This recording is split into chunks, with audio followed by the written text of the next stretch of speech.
All right. I thought we were already recording, man. No shit. All right, we're back. We're back. Get us started. Here we are. What up, people? What up, yo? What's up, y'all? Oh, we just lost Steve. There you go. He's back. I'm back.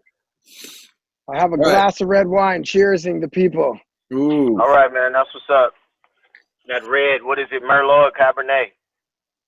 I don't know. I think it's a blend. Let me. Or is it top of the line wine, Carlos Rossi? Like he's 40. It's 40 water. Yo. So, what are we talking today?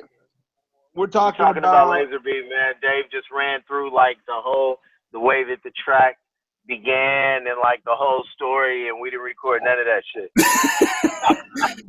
All right, do it again, Dave. Refresh it, Dave. It's easier. Refresh it for the people. God. Why don't we just start at the Laserbeam. end and then organically move back to the beginning? Yeah, right. All right, so Laserbeam, as I said before, started from, I remember going to a cafe in the downtown Oakland with Piper, and he had all these ideas for songs, and Laserbeam was one of them, the concept for the song, right? And I'm like, oh, killer, this is great. And there was, and so and then we were working on the Phoenix, and Steve and I were hanging out, and he's like, hey, let's jam on something with drums. Let's just jam on something, create something from the air. And we went, and we weren't really vibing at the session. And then Steve looks at me and goes, hey, man, why don't you play a riff or play something?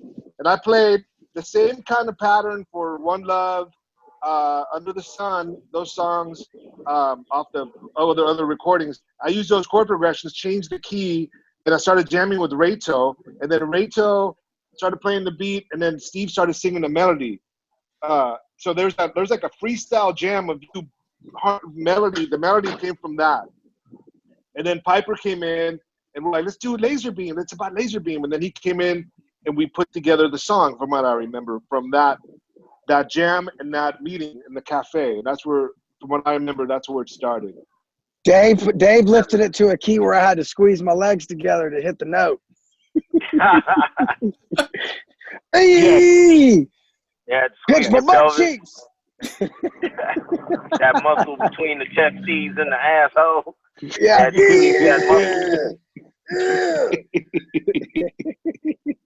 Oh God, man, I don't remember. I remember the cafe in downtown Oakland. That was Urban Blend. I used to love that cafe. I used to always be there. They would be open early and open late.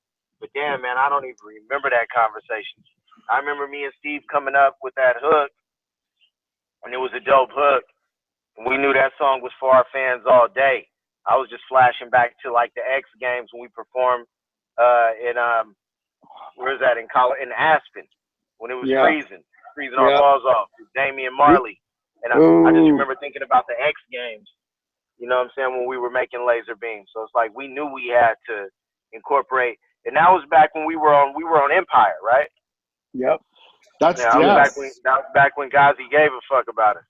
Yeah. Yeah, right? Our homeboy, Big Ghazi, man. Ghazi loved us so much, man. Ghazi hopped in the car, and it was Ghazi, Dave, and Steve. Y'all drove down to L.A. Yeah. Whose car was that? It was a Prius, is all I remember. I forget whose car it was. My sister-in-law's Prius. We're so broke. We had great gas mileage. Even Ghazi. Even Ghazi. No one had money. We're all like, and so I'm like, I got a Prius. I could borrow a Prius. Yeah. And we drove, and Piper smashed. Dude, I got off work at like 7 in the morning or 5 in the morning because I was working nights. I got off at 5 or 7, and I went straight to the airport after a 12-hour shift and flew down there and met y'all at the hotel, man. I would have swore you were in the car with us. That's crazy. I would, if I was telling the story. I drove back with y'all. Okay. I drove back with y'all, but I flew down. Okay. Yeah. So I got down there, man, and that was either the second half of the video or the first half of the video that we filmed. I remember your boy hooked us up. Hooked us up with at the X Games. We had like a private box, and that was tight. I think my biggest memories from those sessions that was James Farr. Yeah, James hooked Farr. us up with that. James Farr. Shout Right. out to That's James. right. He did the video, right? Yeah. He did the video. James Brian Farr Storm hooked did the up. video. Yeah, but James Farr, I think he put us in contact with Brian Storm. Oh, okay. That's right. The video. I James remember, Farr was like- moving and shaking, man. Yeah, he's doing a Yeah, show. and Ghazi filmed it too. He filmed Yeah. some of that Ghazi video. brought his camera. Yeah, And we he straight up filmed it. went to the X Games and was filming cats at the X Games, man. That was dope. That was just a fun experience. And we had our little Ghazi printed up. Didn't Ghazi print up our little 3-song promo? Yeah. Ghazi was a motherfucker, man. Ghazi had the camera. Ghazi printed up the CD. Ghazi jumped in the car and drove a Flipsyde down to LA. You know, stayed in the little hotel room with us, man. And now that dude is doing big things, man. One love to Ghazi. Do your thing, brother. You know, we'll see you again, man. I can't wait to, see you and give you a pound and a hug and congratulate you on everything you've been doing, man. But Laserbeam, man, that's a feel-good song.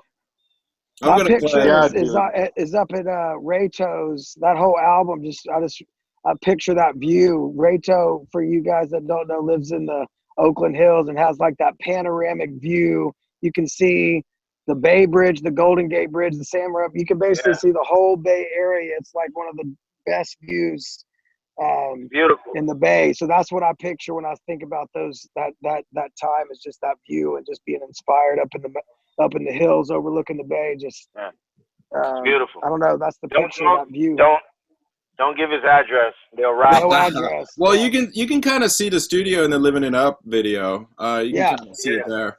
And it's just like a super small place, and played drums downstairs in the basement, basically, and the live drums. And it was, I mean, both those EPs were done in a little studio. Small little, yeah. Just like Reto's like, it's a super small place. We don't have any cash there. There's no jewelry. It's just a nice view. Desolate. Yeah, the $1 million view, right? That's what I got. Yeah. Should I just play this track?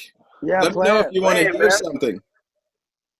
I think about the opening melody. I think right when I heard it, that melody just came out spontaneously. No thinking.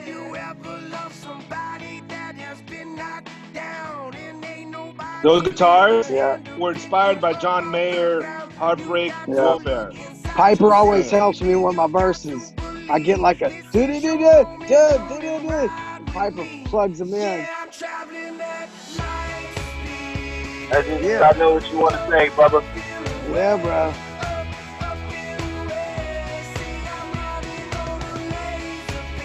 But what a great concept. That's a mixture of real drums and electronic, right? It's layered thick. There's so many drums on this. Yeah, but Piper came in with Laserbeam, the title, and that set the tone for the whole track. Yeah, it was about focus, man. That was a time in our life where it was just about focus, you know? Yeah. So the verses are mainly live drums, and then the chorus loops and other drums come in, and a bunch of basses too.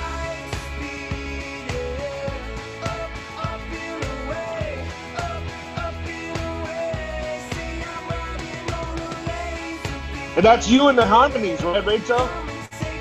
Yeah, anytime you have a super high harmony I can't hit, you can thank Reto for hitting that upper echelon I'll get the spectrum harmony. out. I know, right? Yeah. So I love the whoa whoa. Yeah. One step at a time. This hit all the sweet Greg spots. Hoffman on the keys, right? Greg Hoffman on the keys, yes. Nice. He did this clavinet, this organ. We got to talk about Paradise next. Who played keys on Paradise? Same guy? Phil Bennett. Phil. No wonder.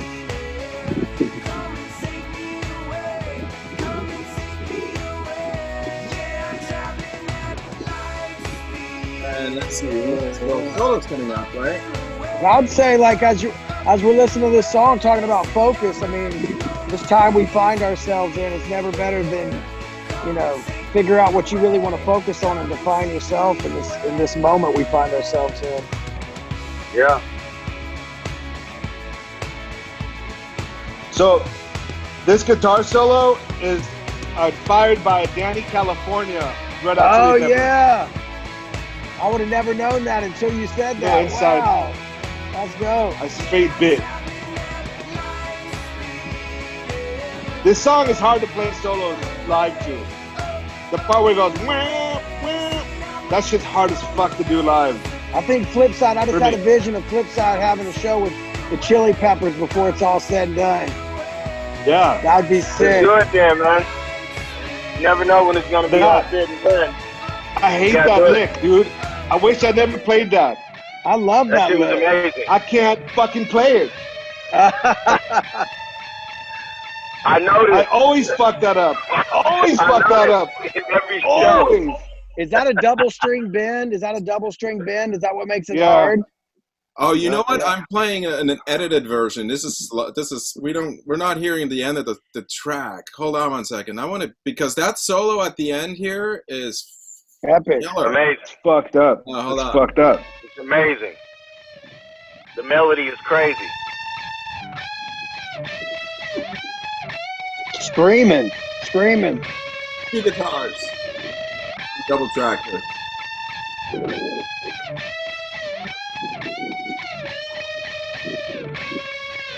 Oh, where's the melody? Darn it.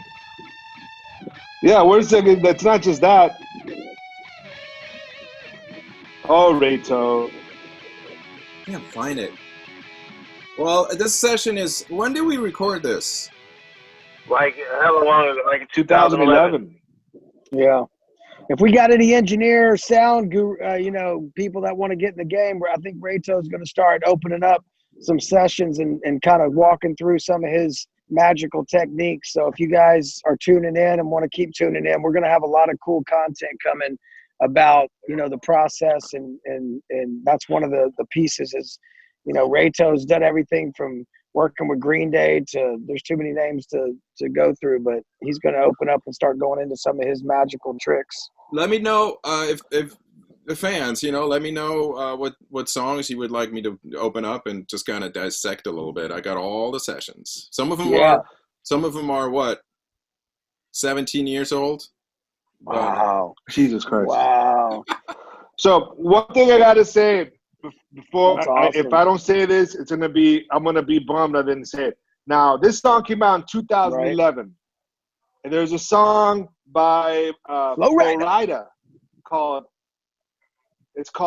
what's it called? Whistle. And now, I don't know about you, but there's a riff in the middle where Piper is doing the beat. His verse sounds a little fishy, that part. That whole jam, it sounds a little bit like a Flipsyde song. I don't know. I've been hearing, and every time I hear that song, I'm like, God damn it. So we came out before that song came out, just to let you know. Listen to that song and listen to Flo Rida. Tell me that doesn't sound a lot. Or at least he was influenced, or somebody listened to that song. Because it's very close. So have to mention that. Because I get hit up about that once in a while. So anyways, yes. All right. What do you think? Well, it's tremendous. Yeah. We'll do another song soon. Yeah, man. Yeah, Laserbeam. Laserbeam, man. What is it about Laserbeam? That song has legs, man. It's always, people are always, it's a lot of people motivational, man. It's motivational. I think it speaks to the fans to give them motivation to it uplifts your spirit. If you're having a bad day and you wake up and put that track on, it makes you want to go hit the gym or do something. Sometimes I think that's what it is. It just gives somebody a little shot of motivation or energy to go do something. That's a workout jam in the gym, or like going to skate, surf with your friends, or any of those type of things. I think it just gives you that little fuel for energy to get out and do something. And I think that Laserbeam was also, a point in time where we really were listening to our fans and feeding off the energy of our fans, and kind of felt like, what can we give our fans that they really want right now? Something that they could let loose to, man. And, there was a lot of guys skating in Oakland, and I remember they were about to tear like a little skate park down in Oakland. So all these kids were trying to rush it. before they tore it down. And those were some of the kids that you saw at the beginning. Those kids were good, man. They stayed. Yeah. They were living in like this old candy business. It used to be a candy business, and they gutted it out, and they were living in it. Wow. Just hanging out. It's like somebody should have shot a movie on some of those kids, but those were the kids in the beginning of the video, man. And Love it. one thing that I'm That's a especially beautiful proud video. of about Laserbeam, one thing that I'm really proud of is, man, it did over 1 million views, and we were independent. Yeah. You know, our fans came out for that song, man. That was proof of our connection with our fans. You know, we really connected on the energy and the frequency of that song. So they came out and represented with no label support. It was just us in a Prius driving down to LA. You know, the bum rush to X Games, didn't even have tickets. Yeah. So that was good, man. So y'all stay tuned. We can't wait to break another song down for y'all. And what movie was it in? Can anybody pronounce? I think Reto. Fuck you, Gote. Oh, it is Reto, give us Goethe? Fuck you, Goethe? I've never seen the movie. Yeah, I never saw it. Did anybody see the movie? I did. You did? I just our well, I saw the section we were on because Jens. Jens. Right. Shout out to Jan. Jan, what up, Jan? I know it's Jens. I just like saying Johns because he just got worked out. But anyways, yeah. So Fuck You Gote, there was one of the biggest German comedy of all time at that moment. Oh, it was a comedy. We got that song. I don't think I got it. It was a comedy. Dude. So all our German fans, we love y'all. Movie. We coming back to Germany soon. I promise you. It may be a little bit, but we coming. That's right. All right. Yeah. All right, guys. We'll see y'all next time. Love you guys. Love you guys. Talk to you. Love you too. Later. One love.